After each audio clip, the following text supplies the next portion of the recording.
What's up, YouTube? It's your boy Nash here. Welcome back to the channel.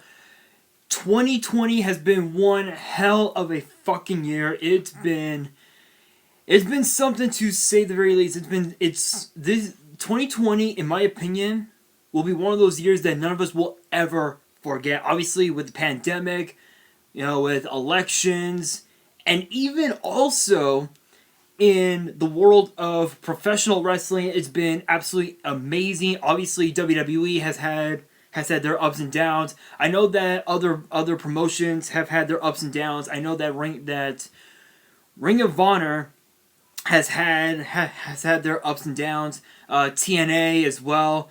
That other promotion, what was it called? AEW, I think it's spelled. I don't know, but they've had their ups. But even also in the trading card game community, no matter what it is, whether it's Pokemon, YuGiOh, Magic, Buddy Fight, all those, we've had quite the interesting year. Obviously, Pokemon has skyrocketed immensely, with Vivid Voltage. Was it once a Champion's Path? I think. So many amazing sets, and even also in YuGiOh, it's been absolutely fucking insane. So I figured, you know what? Why not? So for this, I'm actually going to be doing something a little different on the channel. I'm actually going to be doing a top 10 video. I'm going to be doing this. I'm most likely going to be doing this every single year for WWE and for YuGiOh. For tomorrow's video, which will be a WWE video, move my desk, I'm going to be doing a top 10 greatest matches in 2020. And for this one, I'm going to be doing a top 10 greatest YuGiOh sets. And it could be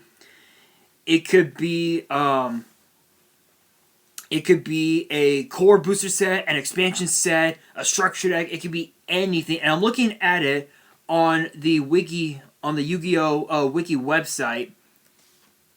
And let's be real, 2020 has been awesome. We've had so many amazing sets, and this is gonna be one for the ages. And obviously, too, I will be doing a couple. I will do a couple of honorable mentions at the end of the video. So let's get straight into it. So coming in at number 10. Alright. So coming in at number 10 is none other than Genesis Impact. This was a set that we just got just a couple weeks ago. What's cool about this set is that we have 3 brand new archetypes. We have Drytrons, Magistus, and even also the Live Twin / Evil Twin archetype. And what's funny is that this set gave us a reprint of Cyber Angel Benton, which literally just says "fuck you." Literally, that's what it says. It says "fuck you." I'm just gonna keep drawing cards, and I'm not a hard once per turn. Literally, Benton is not a once per turn. You can use the effect over and over and over again as many times as you want. Which I'm surprised that card didn't even get banned with the last ban list we got. What was it, like last month? I think it was, or actually earlier this month. Actually, so it was kind of interesting to say the very least. But yeah. So and then of course we got reprints of Nightmare Unicorn, Nightmare Phoenix, Nightmare Griffin. So many incredible sets, but so many great cards in the set. But the biggest problem with this is the fact that everybody is more so after the Live Twin archetype, because obviously it's a waifu archetype, but a lot of people have been sleeping on the Magistus and the Drytrons, because Drytrons, basically, literally the ritual monsters, the two boss ritual monsters have like 3,000, 4,000 attack, and they can increase their attack points just high. They can do some crazy shit with your opponent's board. Just go balls out. And then of course the Magistus is it's basically a what you call it, what is it? Basically, it's the kid versions, I'll say, of some of the older cards that we've had within the last like several years. Like obviously, Witchcrafter Golem Aruru, Alistair the Invoker, Endymion, the Mighty Master of Magic. I think it is. Just to name a few. So I would put this at number 10 because of that particular reason. Because it was an incredible set. Don't get me wrong. The problem was just that everybody was more so focused on the waifu archetype and not the other. So that's just my honest opinion. But yeah, I figure why not put that at number 10. But coming in at number 9 is actually Phantom Rage. This was a set that we got last month, a little over a month ago. And what was cool about this set was that we got cards for Raid Raptors, Phantom Knights, and even Dark World. Of all cards, we got a card called Charge of the Dark World. I think it's called. It's basically it's kind of like another version of Monster Reborn, so to speak. Which it's a great card, but honestly, I'm not even gonna play it because that card is not that broken in my build. I tested it out; it's not even that good. But what's funny about this set is that the most valuable card, the most expensive card in the set, is actually Zeus as a Starlight Rare. The Secret Rare is only like $50 to $60, I think, compared to the Starlight Rare, which is like $200, which is really interesting. And what's funny is that Zeus basically works with any and all Xyz based decks. So it could be Galaxy Eyes, it could be Blue Eyes, it could even be Zodiacs. Zodiacs is another deck that you could just stack Xyz monster on top of an Xyz monster and just keep doing that. And once you have enough, enough materials, you can rank it up into Zeus and just basically Nibiru your opponent's board. So yeah, so again, Phantom Rage, awesome set. It didn't really do. It didn't. I mean, it was all the hype for an extended period of time.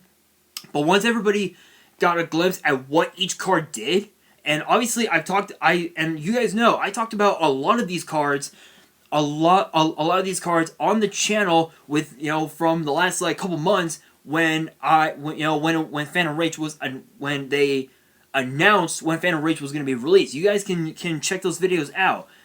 So many new cards, so many amazing cards, and other than Zeus, the only other good card that was in the set was Raiders Knight, which is absolutely busted. But coming in at number 8, is actually none other. In my honest opinion, I would put this at number 8 just because of the fact that it was such an incredible set that a lot of people actually kept sleeping on it when it was released back in July. The Structure Deck Sacred Beasts. This set was absolutely amazing. I talked about all the new cards that were in the Structure Deck. I even did a deck profile on it. I think, what was it, just a couple months ago, I think it was a little over a couple months ago. You guys can definitely check that out if you guys haven't already. But this set was really awesome. It gave us so many new cards, so many reprints that actually needed a reprint. I know that Dark Summoning Beast needed a reprint because the only printing of it was in Duelist Saga, and I actually pulled 2 copies of it in my Duelist Saga box opening from a while back. You guys can definitely check that out if you haven't already. It gave us a reprint of Fallen Paradise, the Sacred Beasts themselves. It even gave us a reprint of Armityle the Chaos Phantom, which it's still expensive. I think it's... What was it, Shadow of Infinity, I think? Its original release... I think its original release was either Shadow of Infinity or Phantom Darkness. It was one or the other. I don't remember. You guys can comment below if you guys know. But it even also gave us a card that was released in and Dual Overload, which, spoiler, that is number 7. That is number 7, and I'll explain that in just a second.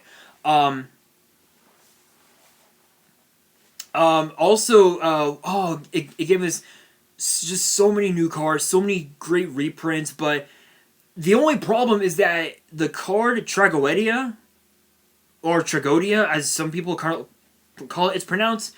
Some people call it Tragodia. It's pronounced Tragoedia. That's how it's pronounced. Keep that in mind, guys. It's just not that good. You know, Tragoedia wasn't even that great of a reprint. It gets reprinted with every single dark deck that we get. It always gets reprinted. As to why, I couldn't tell you, but such an amazing deck. I did a deck profile on it a while back. You guys can definitely check it out. But what's cool with this deck is that if you get three of these, you literally have a deck. You have a deck. You know, just add a couple dangers in there, a couple hand traps. You're literally good. You are good. As far as whether or not it would be competitive at a YCS or whatever, that remains to be seen, because we have not had any tournaments, any events since YCS Vegas. That was back in February. I want to say it was back in February, where we had not just the YCS, but we also had the YCS 3v3 in Vegas, which I believe the 3v3. I think Simo's team, which consists of Simo, Nim, and MBT YuGiOh, Joseph Rothschild. I think they got pretty far in the tournament. I don't remember. I didn't keep up with it. Just because I had some other things to take care of. Nothing personal, but this deck, absolutely incredible. I would definitely put this at number 8, and at number 7 is Dual Overload, and the reason why is because of that particular reason. The fact that we got cards that we finally got printed in the TCG, but ended up being Konami's biggest mistake. We got cards like Chris Ron, Halka Fibrax. We got Sky Striker Ace Zeke. We got Verde Anaconda, which is basically it's a walking polymerization. It's a walking fusion spell. It's a walking fusion. That's what it is. And I actually have a copy in my Red Eyes deck, which I am almost done completing. I still need a few cards, and hopefully I can get them soon. But yeah, Dual Overload, hell of a set. We even got reprints of the hand traps, reprints of Phantasme. So many great cards. In fact, a lot of the cards that are in that set are being used today, which is insane, absolutely insane. Probably one of the best sets of 2020, one of them. But this next one coming in at number 6 is actually very interesting. It's very interesting because this one is actually none other than Legendary Duelist Rage of Raw, coming in at number 6. And the reason why I put this set at number 6 is because of the fact that we did, while it is true we did get new support for Mech Lords, for Jinzo, and for Merrick's deck, the biggest problem was the fact that that if you were to buy an entire sealed booster box, you would mostly be getting the new Mech Lord support more so than the Jinzo support and the Merrick support, because even if you watch Cyber Knight's videos of the set, he pulled so many Mech Lord support that literally the set was saying, hey, build Mech Lords. But the set gave up. This was the first set that reintroduced us to the Ghost Rares, which we have not had since Dimension of Chaos, which I think was back in 2016, I want to say? I want to say it was 2016, actually. Which was interesting. Actually, let me take a look at that. Let's see.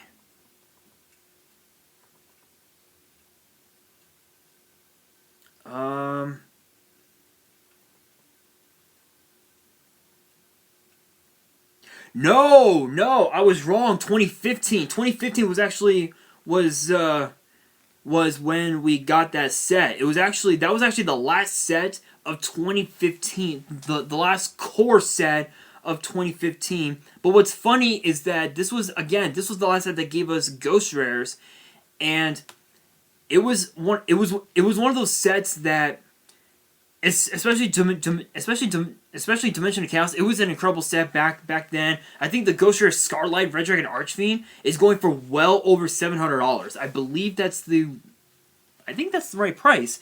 But the Winged Dragon of Ra as a Ghost Rare, absolutely incredible. In fact, I know that Rhyme Style, I think Rhyme Style had got his graded, and if I remember correctly, I think his came back as a 9.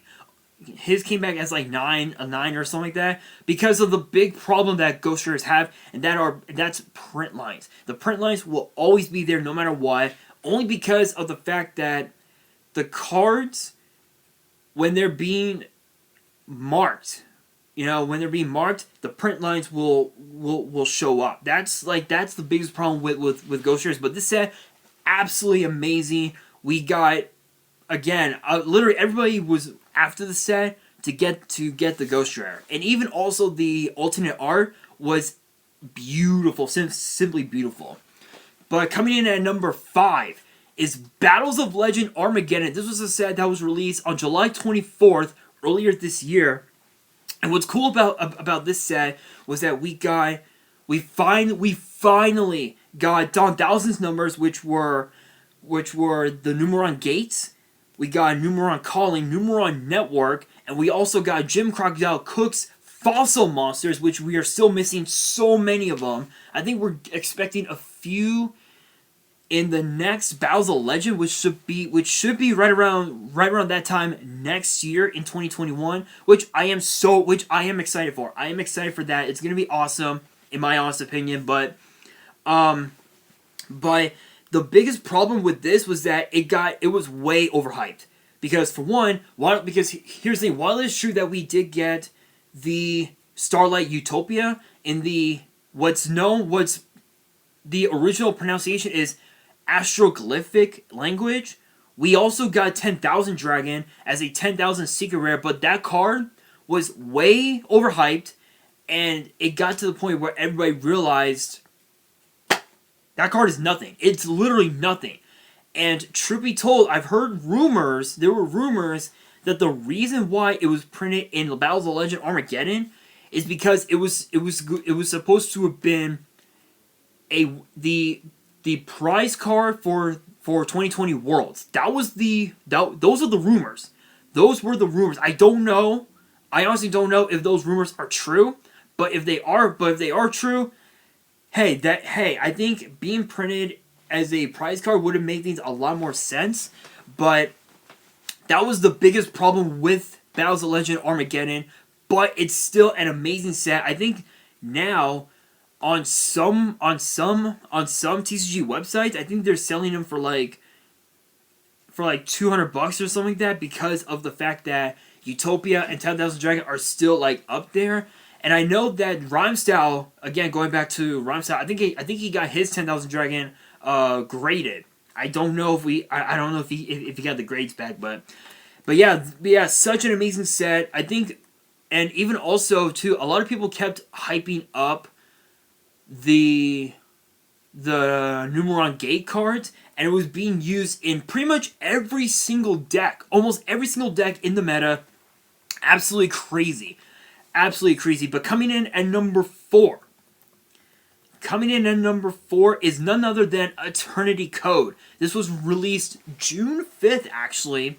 And what's cool about this set is that we got a reprint of Effect Veiler as a Starlight Rare. And this set was actually the first set that had no rares whatsoever. And I mentioned that in one of the videos, I think back in like April or May, like right around there. But this set featured, this set was actually the last set for the Vrains era, which gave us Access Code Talker, Effect Veiler, and also too more support for the Ignister archetype. But this set was absolutely amazing. I think the top cards that you wanted from the set, I think were Access Code Talker, Effect Veiler, and Ghost Mourner and Moonlit Chill, which was the final Ghost Sister hand trap that we needed for that line.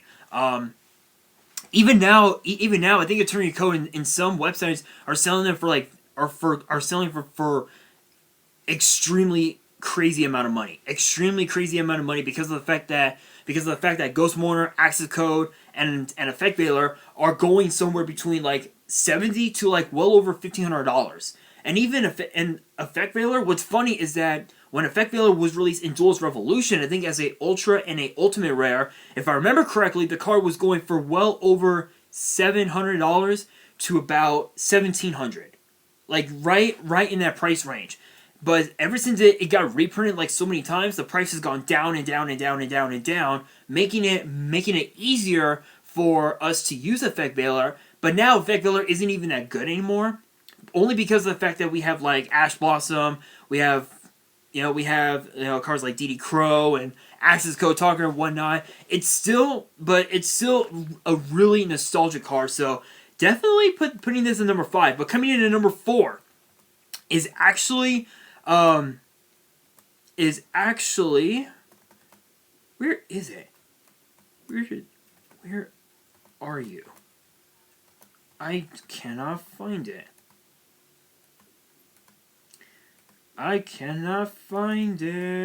Oh, okay. Oh, here it is. Wait, hold on. If I can. Here it is. Dragon the Legend, the complete series. So this is coming in at number 4. So what's interesting about this set is that we got the alternate art version of Dark Magician Girl, the Dragon Knight, which I actually pulled one. Let me show you mine. If you guys had not seen that already, I recommend watching that opening video because that opening was nuts. That video was absolutely nuts. Let me see if I can find it. Here it is. I'm actually meaning to get it sleeved up, but if you guys couldn't tell, I don't know if there we go. There's the lighting. So that's the green lettering, the green ultra rare of this card. This card, I believe, is now going for well over $30, I think, if I remember correctly. But that was the only reason why a lot of people wanted this set. Truth be told, I wanted this set because there were so many cards that I didn't get when I did my opening of Dragon the Legend Unleashed, which that was actually like 4 years ago, I think it was. I think so. I think it was like four years ago. Hang on a second.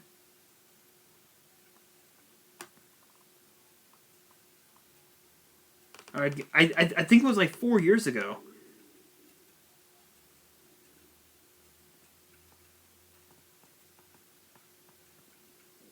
Which is pretty insane. Obviously too, I think Mathematician was like one of them. Did I get Curry Bandit? I don't think I got Curry Bandit. There were just so many other ones as well. And again, I wanted the set just not because of the alternate art Dark Magician Girl, the Dragon Knight, but I wanted it to see, because I wanted, there were several other cards from that I never got from all 3 sets, and there are still quite a few cards that I'm missing from it, but the set was absolutely incredible. I think the top 3 most expensive cards in the set, I think, are the Seal of Orichalcos, which is like a $7, $8 card. I know that card was like is like $20-$30, and Toon Kingdom is like $15. So yeah, that was an incredible set, absolutely an insane set. But coming in at number 3 is Legendary Duelist Magical Hero, released on January 17th. This was one of the first. This was actually a very interesting set because we finally got even more Dark Magician Girl more Dark Magician support. We got support for heroes, for Yusei, for his junk deck. We got more support for Yuma, and even also for Yuya Sakaki as well, including cards like Cosmic Blazer Dragon, which ended up being a common reprint. Dark Mission Girl, which was another common reprint. But to name off some of the new cards that we got Odd Eyes. We had cards like Odd Eyes Wizard Dragon, Elemental Hero Sunrise, Elemental Hero Liquid Soldier, the Dark Magicians, Secrets of Dark Magic, Soul Servant, and a card that literally everybody wanted because it was that fucking broken, because it was used not just in Dark Magician decks, but also in spirals, hence the reason why one of the spirals was banned, and that is none other than Magician's Souls. That card is still going for extreme amount of money. Such an incredible set, and once the first edition line got sold out, Konami did an unlimited run, and that sold out immensely. So definitely putting this in number 3. Coming in at number 2, really quickly, is Maximum Gold. We all know why. Imperm obviously Imperm got reprinted. Blue Eyes, Red Eyes, Dark Magician, so many different cards got reprinted. But also because of the fact that because of the new gold rarity that we got released coming out of the brand new gold set that the OCG had. There ain't much else to say about that. There's not much to say about that. We all know why Maximum Gold was awesome. And then, of course, coming in at number 1, the 2020 Tin of Lost Memories, because of one reason. One reason. That being, Red Eyes Dark Dragoon finally gets printed. I ain't saying nothing more. I'm not saying anything more, but I do have a couple of honorable mentions. One of them is obviously Toon Chaos, which was the first set that gave us the collector's rares. And then the second honorable mention is actually none other than the Structure Deck Shaddoll Showdown. So I mean, don't get me wrong. Don't get me wrong. The Structure Deck was amazing, but what's interesting about the Shaddoll Structure Deck was that the cards in that, most of the older cards in there weren't even that good. That was like that was something that a lot of people had problems with, was that particular reason. But we did get Construct back, which was amazing. But I think the biggest problem is that we need to get El Shaddai Winda banned. Once we get her banned, I think the deck itself will be like mellow. It'll be evened out, if you will, so to speak. But guys, that is going to do it for this video. Question of the day: what sets do you think should have been in this top 10 list? Let me know in the comments below. And that is going to do it for this video. Hopefully you guys enjoyed. If you did, make sure you guys smash that thumbs up button if you guys are new to the channel and you guys want to see more top 10 videos in the foreseeable future. Definitely hit that subscribe button and hit that notification bell so you guys don't miss out on any new content that comes your way. And be sure to follow me on Twitter and Instagram. All the links will be down in the description. And on that, this is your boy Nash, signing out.